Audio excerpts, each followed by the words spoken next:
Thanks for joining me on Menopause Unscripted. Remember, the change is just another beginning. Thank you for joining us today. I am joined by Dr. Meagan Marcuccilli. She is a Menopause Society certified menopause practitioner and has been a medical doctor for over 20 years. Her practice is in Los Angeles, California, and she serves the entire state of California virtually if you're looking for a menopause specialist and a physician. Thank you so much for joining me today. Thank you for having me. I'm so happy you're here. Me too. I'm excited. We've been virtual friends for a while. Now we're going to be IRL friends. Yes. As the kids say. People who are younger than me. So part of why I asked Dr. Meagan to come on today is to talk about all of the medications that people don't understand, and also a lot of like the trends we see online that people are just, they don't know what's right, what's real, because it's like, It's just all so confusing. And I can only speak for myself, and I feel like you probably feel like you're in the same way, that in our world, we feel like we're in this like middle of this like menopausal vaginal vortex. But we take one step outside and it feels like no one knows this stuff, and we need to be more real voices and not TikTok doctors in the space. So, with that being said, can we please start talking about HRT? And can you please walk us through estrogen and progesterone and testosterone, vaginal topical estrogen, and just walk us through the different types, the different applications, and like what this all means and why we don't need to be scared of it and why it might be right for different patients. Sure. So hormonal therapy for a midlife woman, a woman that's going into perimenopause or menopause and having symptoms, there's 3 hormones that are available to use, the ones you just mentioned: progesterone, estrogen, and testosterone. Each treats different symptoms. So like we can start with progesterone. Progesterone for women tends to start kind of creeping down. Your body's making less. Usually for the typical woman, late 30s, early 40s. And that shows up as changes in your cycle, worsening of PMS symptoms, problems sleeping, and some mood irritability changes. And why does it go down like starting in our 30s? Because so many women don't ever think it's going to start that young. They're like, that can't be me. Well, progesterone's primarily made by the corpus luteum, which is produced after you ovulate and is in the ovaries supporting a potential pregnancy. And the ability to keep the progesterone levels as high as they were when you were younger just wanes as you get older. When we're in our 30s, so many women don't realize that their changes in their hormones could change that early in life. Do you have an explanation for why progesterone can start to decrease that early for us? So for progesterone, your overall levels in progesterone can start to change in your 30s. And a lot of women feel like menopause is something that happens in your 50s, but symptoms of perimenopause and of these changing hormones can happen, like I said, as early as your 30s. It's really just a lowering in the level of circulating hormone from what you had, when in your more like active fertility years. Okay.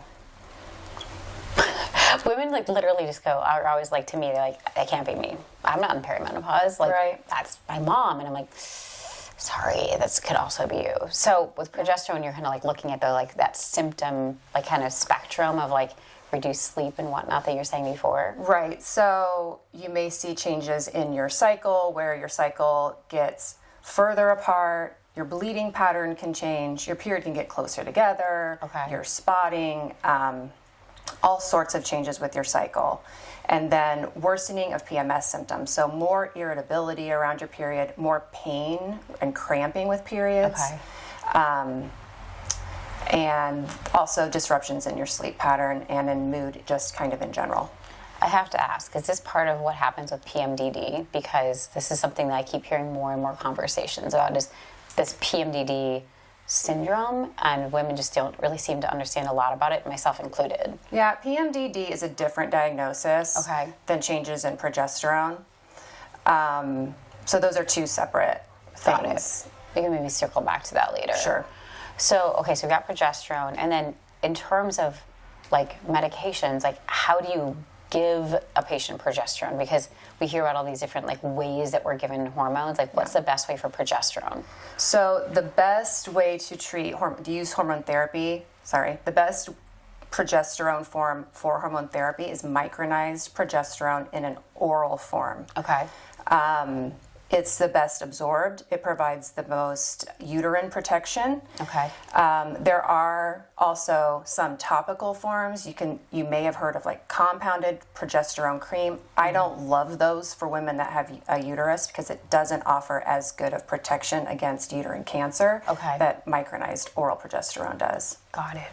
Something that I messaged you about recently, and I had never heard this before, was we had talked about a woman who couldn't tolerate oral progesterone because she was having GI symptoms, and you gave me a really interesting other way to use those capsules. Yes, you can put them in your vagina.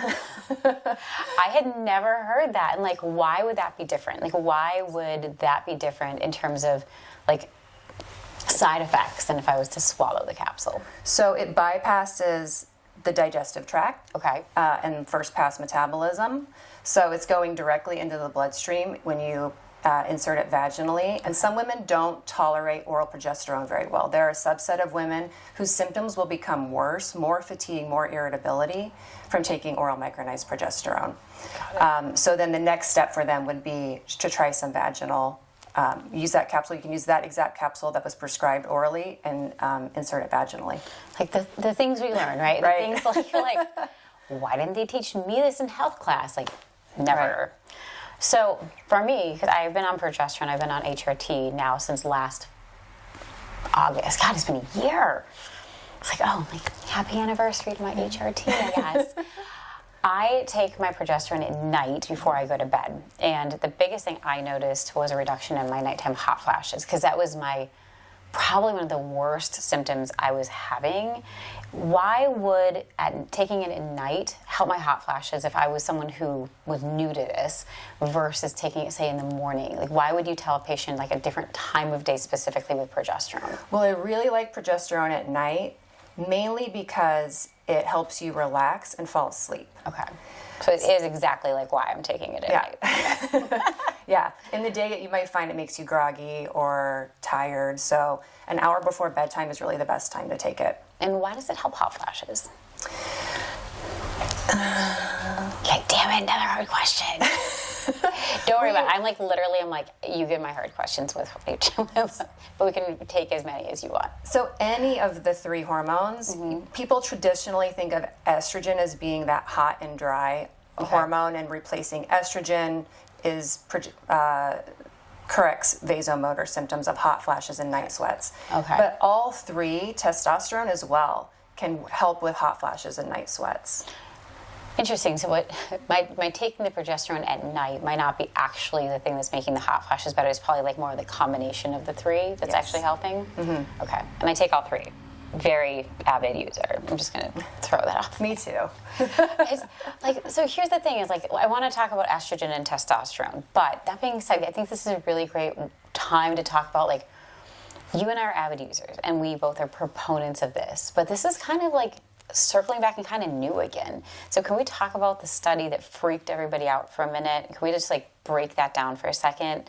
And then like let people know why we're no longer as concerned about this for women in midlife as we were before? Sure. So in the early 2000s, the Women's Health Initiative released a study that said that hormone therapy caused breast cancer and increased risk of heart disease. And with that announcement, basically everyone quit prescribing hormones. Women who are on hormones stopped taking them, and there's been like a 20-year gap in care where most women who before you started to have these symptoms you were prescribed, the care became very nuanced for women who were like severe symptoms or other things where hormones are really kind of off the table.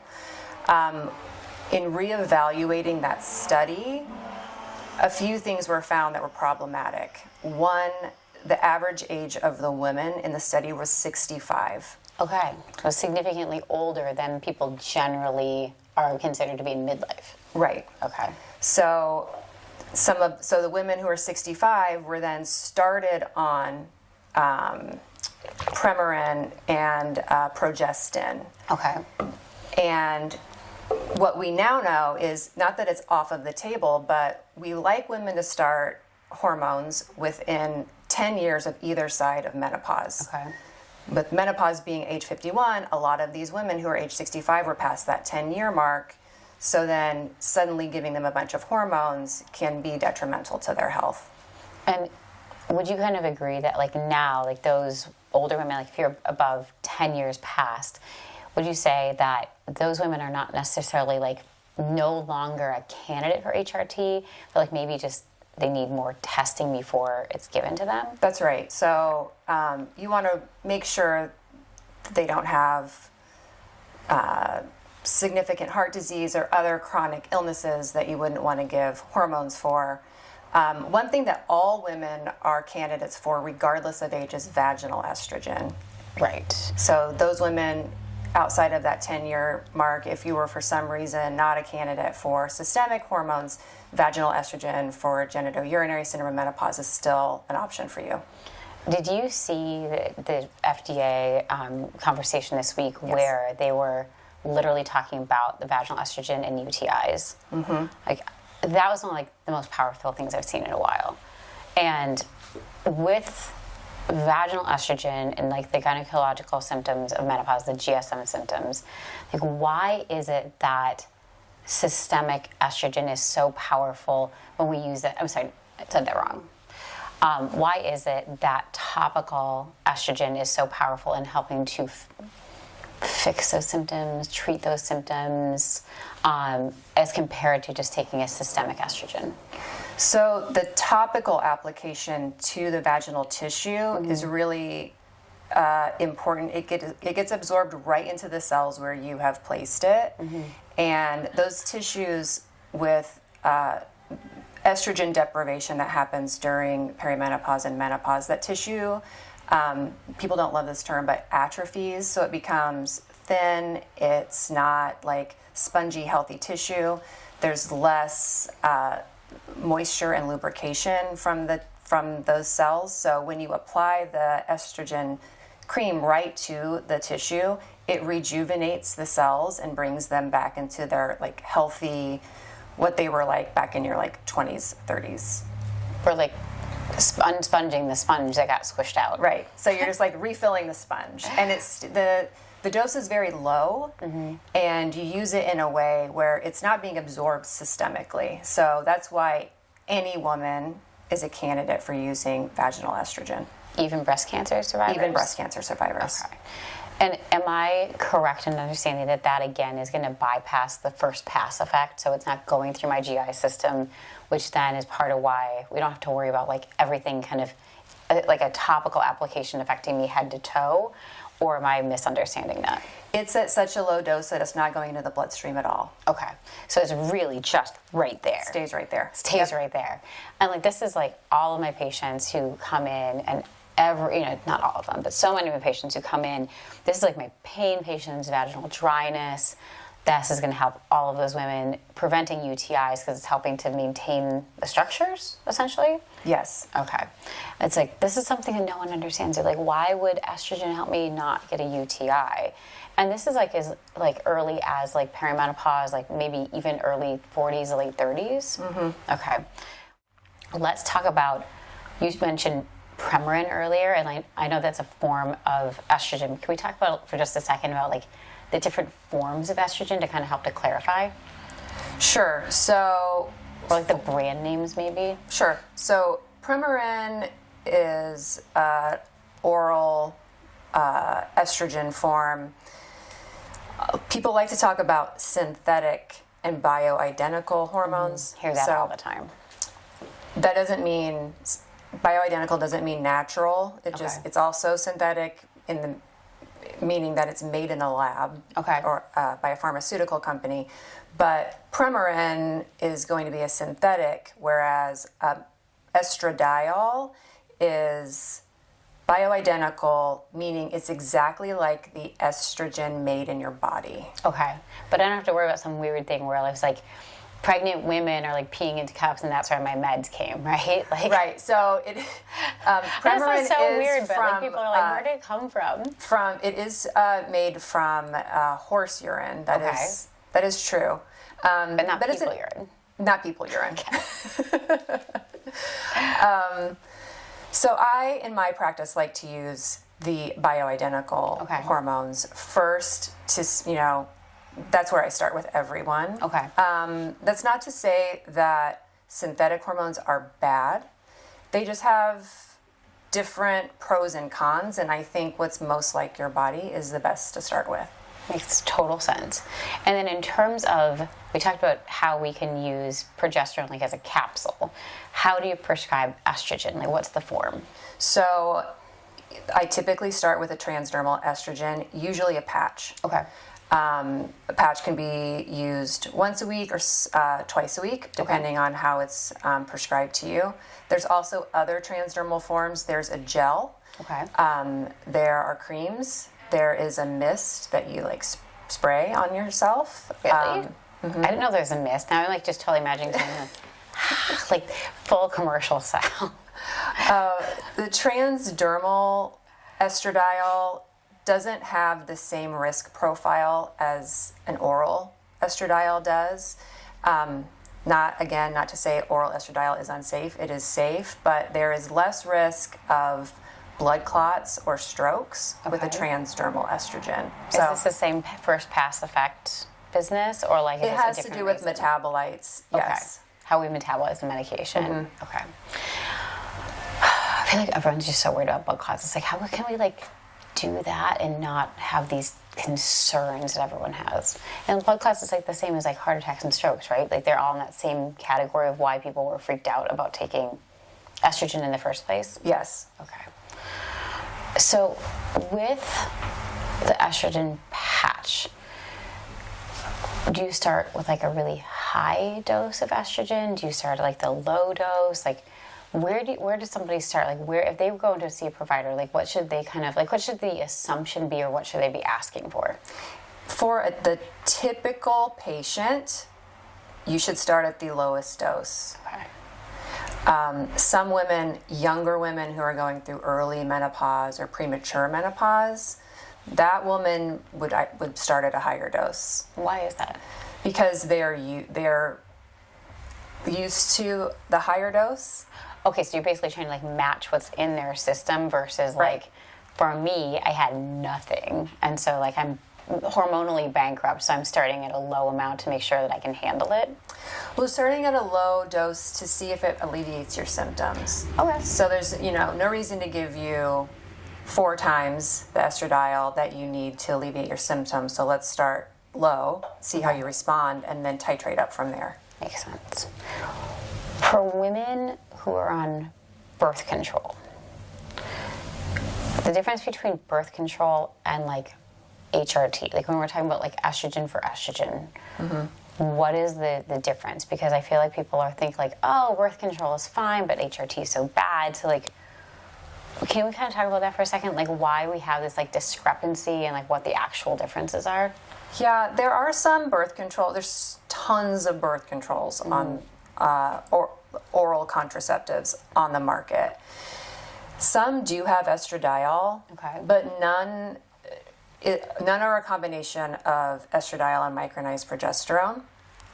And hormone therapy for perimenopause or menopause symptoms is dosed different, significantly lower than what you're getting in oral contraceptives, which I love to remind my patients when I start them, this is not birth control. Yeah. So you need to, if you're still cycling, you need to use some other form of birth control. Sure. Yeah. That's a really good point, because I'm sure people think like, oh, like, say birth control, I didn't get pregnant, so I can take the patch. Right. I'm not going to get pregnant, and then we get pregnant. Surprise. Yep, it can still happen. So why would someone feel like, and I feel like this is a thing all the time, where people weren't scared of taking the birth control pill, or having like the implant or whatever. But now I'm really terrified about HRT. How do you explain that difference to patients and kind of help them to understand that that isn't like maybe make them less fearful? Yeah, that's kind of interesting because a lot of providers have traditionally, with women who come in with perimenopause symptoms, they give them a birth control pill. Really? Yes. Okay. Why? To see if, because sometimes it will help. I mean, it can help with your symptoms. It's easy to take. It's, they feel comfortable with it. Because it's like a known quantity? Right. You're not having to taper one hormone or the other. You're just like, here's your pill, take it, from the packet as it's prescribed to you. And some women do really well with that, but some still have symptoms. And is the birth control pill all estrogen, or what is a combination? I know there's a lot of them, but like the one that you would be prescribing someone for these symptoms, what's the profile? So it's an estrogen and a progestin combination. Okay. There are some birth controls that are progestin only, like Slind, but there's not an estrogen only birth control pill. Got it. So you just give them one medication versus a patch and a capsule. Correct. Okay. And then are they cycling it like they do, usually kind of like 28-day birth control cycle and then going off? Is that how they were taking that? For perimenopause symptoms? Yeah. They'll take, so, some are like a continuous form of birth control. You take it every day. Some have those placebo pills, either like 3 days or 7 days. Mm-hmm. Yeah, you would just take it as prescribed to you. And then I'm not going to get pregnant. So that might be an upside of it? Right. Okay. Like that might be an upside of picking that path. Yes. Got it. And in terms of like that versus like an oral like estrogen, like we're talking like an oral bioidentical, is there a risk profile difference? Between the birth control pill and like an oral like bioidentical estrogen? That's a good question. I actually... the risk is clotting, right? Okay. So a risk of a blood clot or a stroke. I don't know if it's less with the oral estradiol than with the birth control pill. Kind of I would say it's probably the same. Okay. Yeah, but I don't know that for a fact. So I think we fully kind of canvassed estrogen to like a fair extent. So hopefully people have a better feel for that. Let's talk about testosterone. What do you want to tell us about it? So testosterone, interestingly, peaks in women when they're about 25, and then kind of gradually declines over time. Okay. And then after you go through menopause, it kind of ticks back up a little bit. Really? It goes back up again? Just a little, yeah. Okay. And whether or not that impacts you in any way, you just kind of have to see. If you become, a lot of women live with low testosterone, they don't have any symptoms. They feel fine. What are the symptoms of low testosterone for a woman? The most common and the reason we treat it is low libido. Okay. But there are other things that can happen. Flashing, which we talked about. So you could have hot flashes, changes in your mood, changes in your body composition, sleep issues, feel fatigue. There's a lot of symptoms that get better with testosterone replacement, but the mainstay of treatment is for libido. Okay. What about the brain fog? Because when I was put on it, that was one of the things that they were like really interested to see what happened was just kind of my mental acuity and brain fog. And I started all three at the same time, so hard to know what did what. Yeah. But fair to say that maybe that could have helped. Mm-hmm. In my patients, so say like a typical patient comes in, we start progesterone and estradiol, give them a period of time. If some things are perpetuating, brain fog being one of them, and we get them really dialed in on the other two hormones, and I always test people's testosterone. That's a hormone that I definitely test. I don't always test estradiol and progesterone. Okay. But if you're a candidate for testosterone replacement, then we can try it and see if it alleviates some of those symptoms that were just kind of persistent despite the other hormone replacement. Got it. And for women, what are the testosterone forms? Kind of like I asked you before about the other hormones, like what forms are there and which ones do you recommend most? So I really like topical testosterone in a gel or a cream. Okay. And how do I get that? I mean, I know where I get mine, but where do other people get it? So there's no FDA-approved form of testosterone on the market today. A lot of people are pushing really hard to get that changed. Like, can we just like cue the giant eye roll here? Yeah. Like, okay, so you can do one of two things. Yeah. You can get men's testosterone. Okay. It typically comes in a little packet, like a little Neosporin packet. All right. One tube is one dose for a man every day. Okay. There are about 10 doses in there for a woman. So you want 1/10 the dose, and you eyeball it and apply it. So that sounds challenging. Yeah, I mean, you don't know, right? So you're not getting exact dosing, but you're getting kind of close. Close-ish. Yeah. So I say a pea-sized amount of that. Okay. The other way to get topical testosterone is to have it compounded. When you have it compounded, the nice thing about that is it comes in a dispenser that you're getting an exact dose every time you click it, and it dispenses some cream into your hand. So, Okay. But, you know, both are available. I have patients on both, and women do well on both. Got it. I was fortunate enough that my provider, when I asked for it, you know, she was willing to just prescribe it right away. But I find that a lot of patients I see in the clinic describe that it's like difficult for them to get, like they get a lot of resistance. Is that something that you encounter? Like people come to you and say they've had like a lot of resistance before in getting testosterone?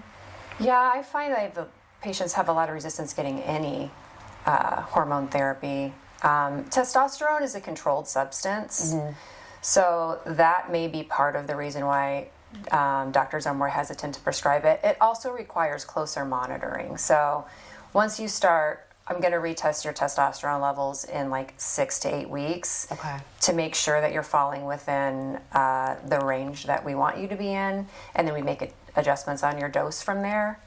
You know, there can be some significant side effects from testosterone at very high doses for women exposed for long periods of time. Like you can have changes in your voice, you can have enlargement of your clitoris. Okay.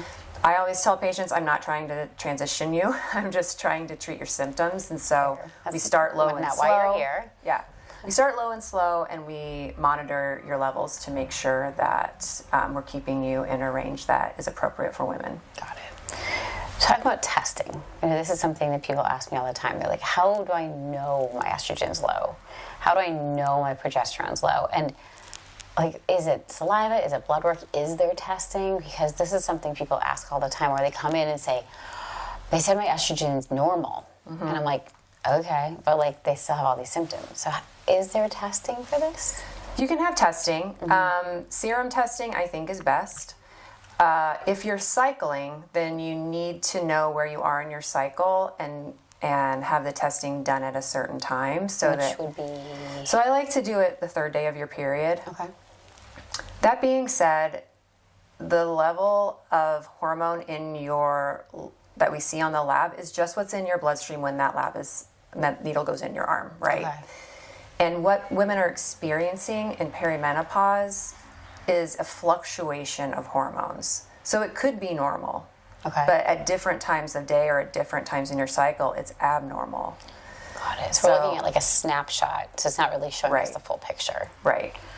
And it's frustrating. It is frustrating. A lot of women want to see their labs, and a lot of doctors won't order them. They're like, they're meaningless, so I'm not going to order them. But I don't gatekeep that. If you want to look at your labs, I'm happy to order them and show them to you.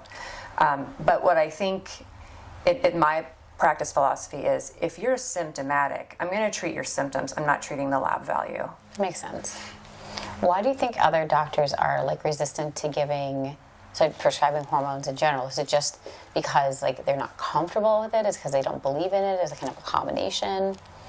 I think it's a combination. I think, again, to get it right, I think it's high touch. Okay. And the medical system in general isn't created to be very high touch, right? So when I see my patients, I see them again very shortly after we start a hormone. I'm able to communicate with them all the time to find out if, how are things working? Are you having side effects? I take same day, next day appointments. It's just the availability of a provider to be able to titrate directly for a patient is not what's found kind of in the traditional care model. That makes a lot of sense. Yeah. Now, is that your own part of your own practice philosophy, or is that part of being, like we mentioned, being a Menopause Society certified provider? So can you tell us a little bit about your practice and also like what that certification entails? So my practice, if you come on as a patient, the very first encounter is an hour-long visit where we are going to talk about your symptoms, but also about some lifestyle things like how do you eat, how do you move your body, how do you sleep. We also look at your mental health, like what's going on there. There can be some changes during midlife in women related to hormones and unrelated to hormones. Explore like all of your medical history throughout your entire life, your OBGYN history. And then I let my patients prioritize what they want to work on. Okay. Rank their symptoms for me, like 1 through however many. And then from there, we formulate a plan. Okay, that's great. So yeah, everyone's a little bit different. And depending on what I'm prescribing, the follow-up, it can always be a little bit different. So it could be, we're going to get labs and we're going to see each other again in 2 to 3 weeks. Or it could be, start this hormone and then a month we're going to start another hormone and then a month start another hormone. So everybody's kind of on a different journey. Sure. Nothing protocoled. Nothing You don't protocoled. have like a protocol plan. No. Yeah. I think patients like to hear that. Yes. They're like, oh, it's actually individualized. Yeah. Truly individualized. I'd love to pick your brain about another trending medication topic, as well as something that I think is a bit of a touchy subject, and that is all of our GLP-1 medications. So do you prescribe these? What are your thoughts on them?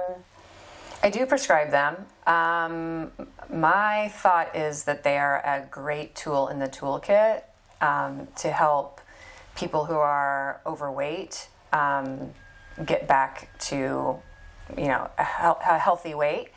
I think that the vast majority of prescribing of these medications, I think patients have been, there's been a disservice to patients with just prescribing and not focusing on lifestyle change in addition to taking the medicine. The patients that I put on GLP-1s are also on an exercise program where they are working to maintain muscle mass. They're also eating high protein, high fiber diets to kind of promote loss of fat when you're in that deficit versus, traditionally just like giving someone the medicine, letting them go out on their own and then, lose a bunch of weight, but you're also losing a lot of lean mass. You can lose bone. Come off the medicine and then you're like really at a disadvantage. And that makes so much sense. And that's like one of the things that like I think is worrisome, right? Is like what's going to happen to someone's metabolism when they stop taking it. Mm-hmm. And that's kind of what you're saying is like the exercise, like trying to get someone on better lifestyle choices will help them to take it for how long they need, then get off of it eventually. Because I think that's a question is like, I'm taking this, but like, is this a forever medication or is it something that people can get back off of? Yeah, I think for the person that's taking it for weight loss only mm-hmm. and not for chronic disease like the type 2 diabetic or the hypertensive patient who was also adding a GLP-1, they're treating, more than just obesity, they're also managing chronic disease. That's a different category of patient, in my opinion, than the patient that is taking it to lose, 20 pounds or so of weight that they've gained in midlife. Mm-hmm. And then by incorporating these healthy lifestyle changes while you're losing weight and by losing weight slowly. So my recommendation is no more than 2 pounds a week. Okay. Anytime you're losing more than that, you're obviously not just losing fat. Like you're losing muscle too. Yeah. So dosing it appropriately so that patients are steadily losing weight and focused on maintaining or building lean mass. There's much more success coming off of the medicine. Is everybody going to be able to come off completely and not gain weight back? I don't think so. Yeah. But there are ways to do maintenance dosing, like you can go on for a period of time and come off. You could dose once a month. Now, these aren't FDA-approved uses of these medicines. You should give that like PSA. Like this is like not the FDA. This would be off-label maintenance programs for GLP-1s, but a lower dose, a spaced out dose, a cycling on and off. Those are options for people. But some people can stop completely and never. Yeah, never say never, but never say maintain the weight loss. So is that, in terms of that, like maintenance, is that when people talk about like microdosing it? Is that part of like that like a really like low dose, or is that something different? That I think is something different. Microdosing again of GLP-1s is something that's not an FDA approved use of the medicine. There are a few providers who are using really, really low doses of GLP-1s, not really for weight loss, but for the anti-inflammatory properties of the GLP-1. I don't use those I don't do that in my practice. But I do tailor doses to patients based on like the lowest dose necessary to reach their goals. Got it. And try to get that like low and slow like loss of weight. And I suppose that would make them really, if they can lose that weight, that's going to make them more metabolically healthy, right? That's right. And will that then cyclically help like all of the other like perimenopausal and menopausal symptoms? Like will that kind of potentially go full circle for them? Potentially. Something that they have found is patients who were having fertility issues that were obese, when they use GLP-1s, they start getting pregnant. Their fertility returns. And is that a function of like losing weight? Is that a function of the anti-inflammatory properties of GLP-1s? I don't know. Hard to say. Right. But something another thing to be cautious of if you're still cycling but think you can't get pregnant, take GLP-1s and maybe you get pregnant. Right. Yeah, that's a good thing. It's like, and it's probably that versus like it affecting the birth control pill and like there being like a negative interaction, kind of like, I don't want to say this, when people take an antibiotic and the pill, we know that there's like that potential like loss of, I don't want to say, it's like becomes less effective. And it's not the GLP-1, the birth control, that does that. It's just maybe like the reduction in inflammation. I'm talking out my ass right now. There was a study. There was one study done. Sorry, like how do I even say this? I'm like, I really have this question, but also how do I phrase it? There was a study last year that showed that women on hormone replacement therapy who used a GLP-1 had more weight loss. Interesting. Than women on just the GLP-1 alone. Why would that be? Possibly due to the anti-inflammatory effects of the hormones and the GLP-1. Got it. I'm going to just tell you right now, I've been on Mounjaro now since May, and I was put on it for the anti-inflammatory effects. And my doctor was like, we're putting you on this for inflammation reduction, but like, are you going to be upset about losing 10 pounds? And I was like, no. Is anyone upset about losing 10 pounds? Like, really? And like, I've been losing about a pound a week, and my inflammation is so far down. It's like, that's been the bigger thing. It's like, but I don't talk about it very much, but I'm like, in the context of this conversation, it's like, I'm on HRT and I'm on a GLP-1, and I'm like, I hope I can get off this at some point, but like, this has been pretty great. Yeah. Like I was very reluctant to start because I was like, I don't want to be on another medication forever. And sometimes I feel like I'm chasing meds with meds in my situation, but I don't know. Like now I'm kind of more on the board of like, maybe people try this. But that being said, I'm also working on all the lifestyle stuff. Good. And I didn't have anything really more lifestyle-wise that I could kind of change before I started it because I've been working on that for so long. But I have a number of patients who are on it who are not changing the lifestyle variables, and their successes are way different. And it's really something I wish someone would really say to them from like the people who are prescribing side is like, listen, if you're not changing those lifestyle factors, like this isn't going to do what you want it to do. Right. When you come off, you're at a disadvantage. Yeah. Now I have to end with the boring stuff. While I am a doctor, I am not your doctor. This podcast is for entertainment and educational purposes only. If something in today's episode resonated with you, please bring this to your own healthcare team and self-advocate.